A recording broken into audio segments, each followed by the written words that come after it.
Hey, what's going on YouTube? How are you guys doing? Hope you're doing well. Hope you're having a fantastic day. I'm going to do a how to play and a how to build guide for Scylla. Following up with the how to build every mage type of thing. I might as well just go in depth on some of the individual gods that are kind of currently meta. And yeah, just do something like that. So Scylla is a mage. She's a very high burst mage, so she utilizes building full damage very well. I wouldn't really do another type of build on her. So let's get into it. So let me do this. So her first ability is a straight line ability. Here, I will show you. Let me just put everything on normal cast fast. Sorry. Okay. So her first ability, which is her one, is a straight line ability that roots the first person it hits and stops on the first person it hits. Her passive, which is every time you have 5 points in your ability, you get 25 extra power, and your effects on your ability is different on the ability that is maxed. So if you have 5 points into your ability, this will now AoE root. I shall show you. So if you have 5 points in your one, this is going to AoE root anybody around this tiny circle here on the screen. So every single time, every person that's right in front of you, if you hit it one, it's going to AoE root. They're all rooted for the same duration. And yeah, that's pretty much it. But when this is level 1 through 4, it does not AoE root. It's just a single root, and it has a lot of high burst damage. Your two is a circle that does area damage. That slows the people inside of it and does burst damage. When this is maxed, though, I should probably do reduce. When this 2 is maxed, it reduces the magical protections of everybody inside of it by 20%. So as long as this is in the ground, you're reduced of magical protections by 20 seconds or 20%. Sorry, and it does more damage, obviously due to that. And you're as well. So once this is maxed, you're getting another 25 power due to the passive. Your 3 is a dash. They throw out. It also gives you vision on the map. Sorry, I don't have a map on this. I don't know why I don't have a map on it, but your 3 is a vision that gives you yeah, it just gives you vision. You can dash to it by pressing 3 again, or whatever your ability is here. Let me just get a little movement speed here and reduce my cooldowns. It's the same thing by maxing your 3. If you put your 3 down, it's going to in the area of effect. It lasts for, I believe, 3 seconds, or on the ground for 5 seconds. Sorry. It gives you an AoE vision around it, so you can use this over walls to see if people are there. You can throw over that, see if anybody's there. You throw your 2 over it, combo like that type of thing, and then you reactivate it, pressing your button again, and you dash to it. So you can basically, if you're looking for lane clear and you want a safe lane clear, your 3 over there. If a lane's coming down here, you 2 and dash over the wall. You can pop the explosion at any time, even when you're dead or CC'd. You can pop your 2. So when your 3 is maxed, again, you gain 25 more power. But now your 3 gives you just a bigger area of effect, or area of vision. You can dash to it just like that, and that is it. So your ultimate now, big part of her kit. Press 4. Give this circle, it does a lot of burst damage. That's pretty much all it does. You move fast, 70% faster, or 70% movement speed when it's maxed, which is the cap it gets. So you're just zooming around. That can be used as or utilized as an escape ability, or a just like damage over the wall. Don't be afraid to just throw your ults out there. It's a pretty important thing to have. And yeah, so basically a basic combo here. Obviously, 1, 2, you rooted them, you 2'd them, pop it, you have your burst damage. So when people are in movement though, sometimes it's hard to hit people. So you want to press your 2 first and then 1. Then you can have a more guaranteed thing due to the slow, which is, I believe, 30%. Yeah. So the slow is 30%. So you have a more guaranteed 1. So if I'm 2ing here and someone's in motion, I can 1 them easier. So you don't always have the 1-2 combo. You can 2-1. Like the Odin bot here. He's slowed now. I can get a better hit on him instead of 1ing first. Okay, I'm trolling. And then 2ing. Okay. I'm an instant cast user, okay? And then let's see what else. So yeah, so you another big combo also, if you 2 first and then 1, your damage is going to be higher than if you just one first. I'll show you. So if you won first, so this is 20 less damage on a person due to the prostrate.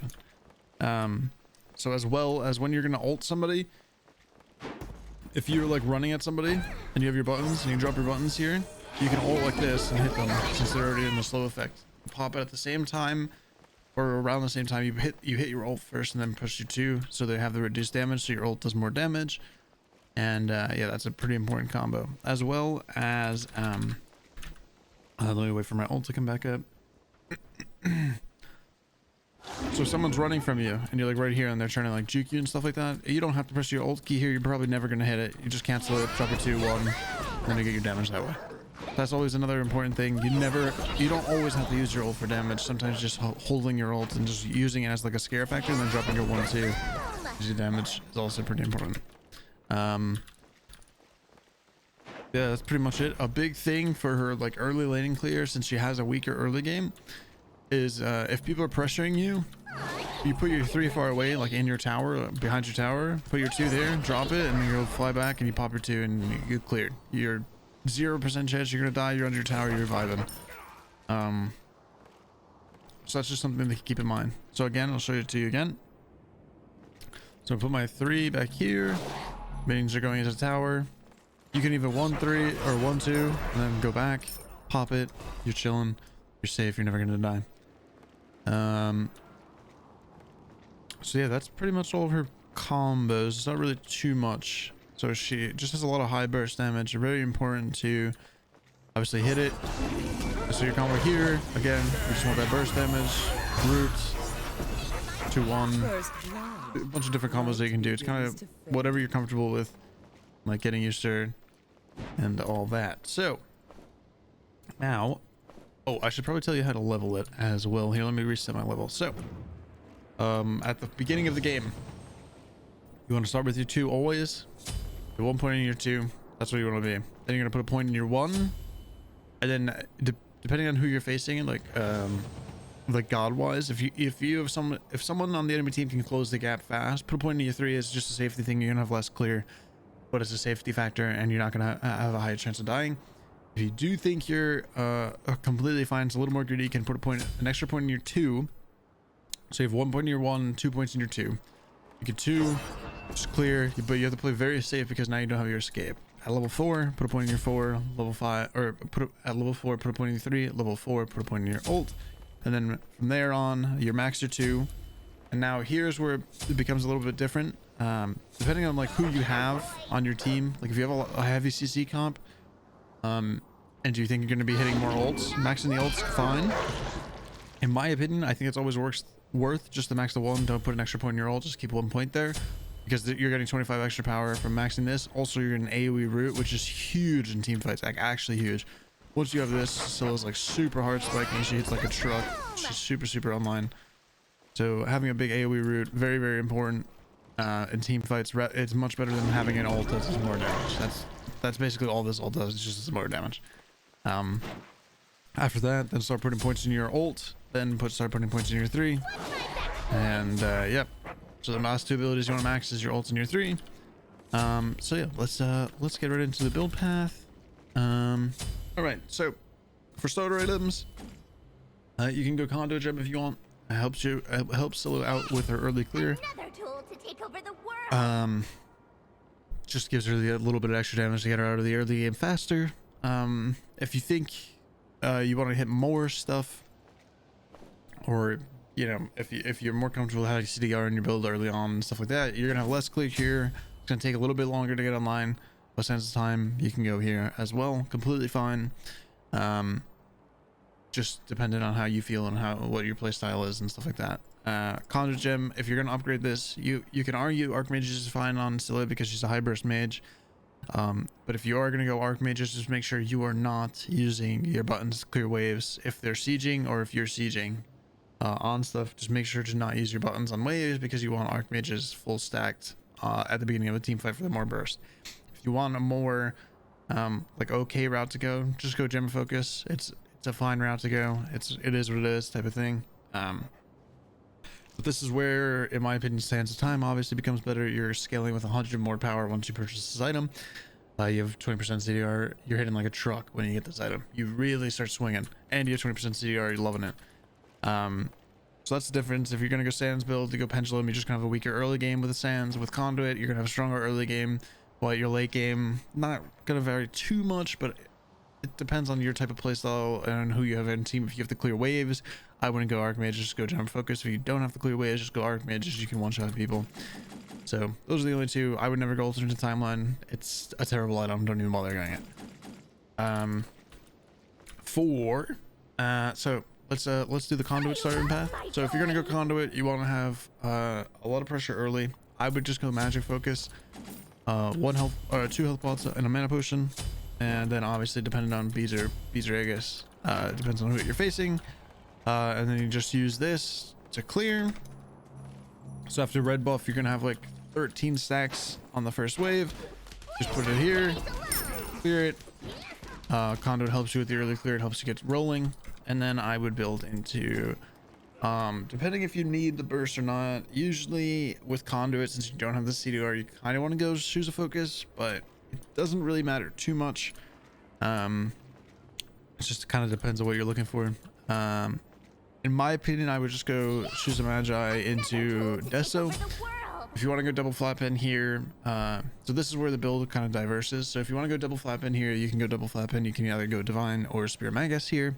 I'll go over this build path here. Divine or Spear Magus. More damage overall. It helps you kill the front line better and easier. And then you can go, if you're equal, I would just go into a Shard or Karen's Coin. Completely up to you. Both gonna help you kill front line. But if you're snowballing, just go Ratatouille into a Shard or Ratatouille into Karen's Coin. It's completely up to you. You're gonna start swinging once you have Rod. You're gonna basically kill whatever in front of you, and yeah. And then late game, jump Focus, purchase it, have a blast. So that's that build.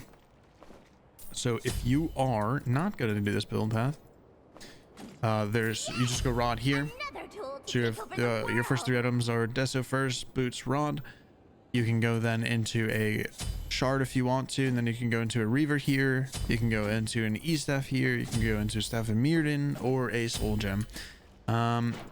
Also, if you want as well, you're ahead, you delay Soul Gem, or you buy Soul Gem here, and you go Shard. Soul Gem kind of just gives you that extra curve and a pretty good burst, and also more survivability, which never hurts Scylla at all. Also, as well, Gem of Focus, I believe, increases the damage dealt by Soul Gem. So it's just something to keep in mind. To have, it's pretty easy to stack Soul Gem on almost every mage. Yeah, so that's that build. And now for the Sands of Time build. Doesn't really diverse too much. It's kind of up to you what you want to do here. If you want to go Deso first, if you want to do the Deso start, that's fine. You don't really need to go a mana pot. You can go 1-1. You'll be fine. You can get your 900 boots on first back.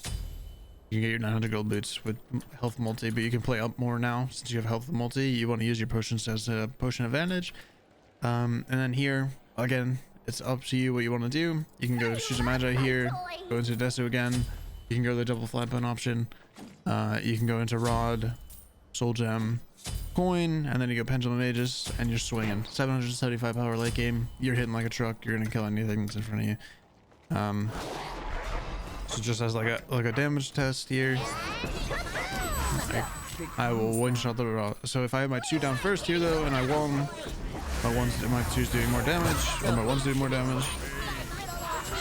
And then that's the Soul Gem proc there, doing a lot more. I'm just gonna put these back to normal cast because I don't want to get used to that. Or instant cast, sorry. So you have a lot of damage there. And your Deso obviously resetting your abilities. It's always a nice time. So you just have a lot of damage there. You're gonna start swinging. Just definitely something to keep in mind. Yeah, those are kind of the 2 builds. If you don't like Soul Gem and you don't want to use that, I would always, if you're not going to go Soul Gem in this slot here, I would always go like a Shard or a Coin, and then go into an E-Staff if you want an E-Staff for the killing frontline, or if you want a Reaver, just go Reaver. It helps kill frontline. Your second active, most likely going to be an Aegis every single time, unless you're versus an AA jungler. Versus an AA jungler, just go Shell and upgrade that as soon as you can. to stop you from dying to them. And yeah, just if someone's going on you and you're near ult, so if you're getting engaged on, what most people are going to do is they're going to run to you. They're going to run right in front of you. So if it's a god that can gap close, hold on, let me pull it. So if this is a normal god, he's going to run to me. He's going to run at me, not away from me. I'm going to cancel my my ult and 2-1 combo. Late game, it's super easy to do. You can almost hit it guaranteed every single time. Just a thing to keep note of. So if he's running at me here, right, robot. So if he's running at me there, I can kill him like that. And I think that is it. Late game, obviously, just like you're active, super important. If you, this is a good point. So if you can get to a 3k goal spike instead of getting elixir speed, I really don't think elixir speed is that important anymore. I really think due to this having 10% pen on it, it's really important late game. So if you can farm this out instead of getting your elixir speed, it really won't matter too much. This is 10 times better than elixir speed. Once you get this, you're really like, you can literally one-shot anybody, especially on any mage at the point of time that you can get this. Obviously it takes longer to farm and everything like that. Once you get that, I'm at 1k power, so I literally can just throw 2 here and do 1100 damage or whatever. Yeah, I probably can one-shot him with my ult. I can just infinite cycle this and just kill people. Like, if this is a late game mage and I'm like over a wall here and I just yeet myself over a wall,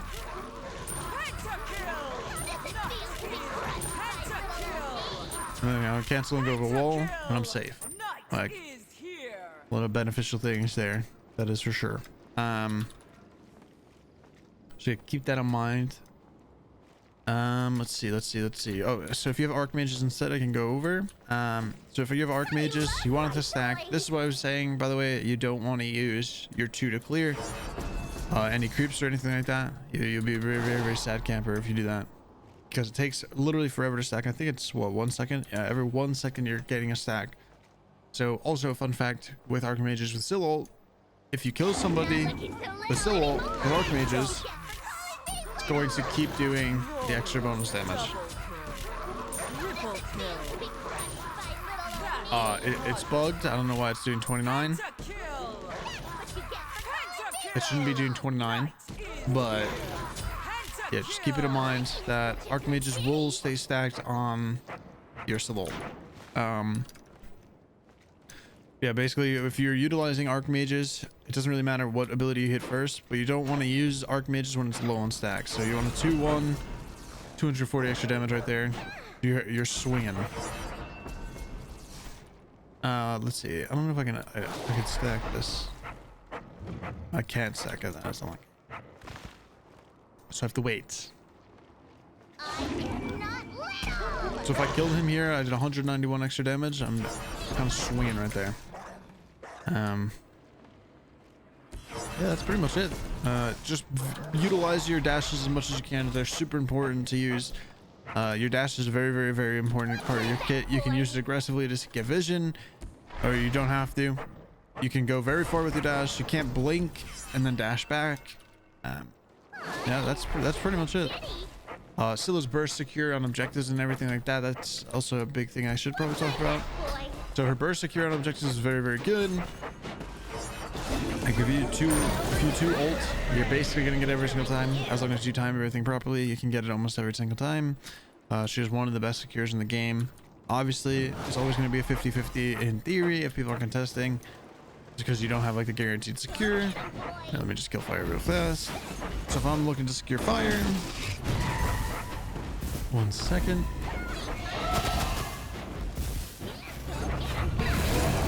So if I'm looking to secure fire, I'm gonna drop my 2 and I'm gonna be behind FG pit. I'm gonna throw my ult over the wall and pop my 2. So that's how I would do that. You want to be, look, with Scylla secure, you want to be away from the objective. So if I'm going to be over a wall, like, so let's say I'm behind FG pit right here, right? So I'm going to have 2. I'm going to hold my ult here. I'm just going to sit here and wait as my team's DPSing. I'm going to ult and pop my 2 at the same time. So yeah, I halved it there with my combo. So that's just something to keep in mind. But yeah, I mean, you just have to know your burst numbers. It takes a little bit to know the burst and everything like that. But once you know the burst and understand it, you can do objectives very, very easily. You just have to be confident on it. You're going to get it every single time. So, yep, that's pretty much it. Hope you guys enjoyed this video. Hope it was in some way helpful. If you guys ain't got any questions or any more questions or anything like that, feel free to comment down below. If I missed anything, comment down below as well, and tell me what god you guys want to see next. I can do another one of these. I'm down to do a bunch of them. I don't mind doing these. They're nice, they're fun, and it helps you guys. So yeah, hope everybody enjoyed. Hope you guys have a fantastic rest of your day. Don't forget to like, subscribe, and have a good rest of your day. Bye. See you in the next one.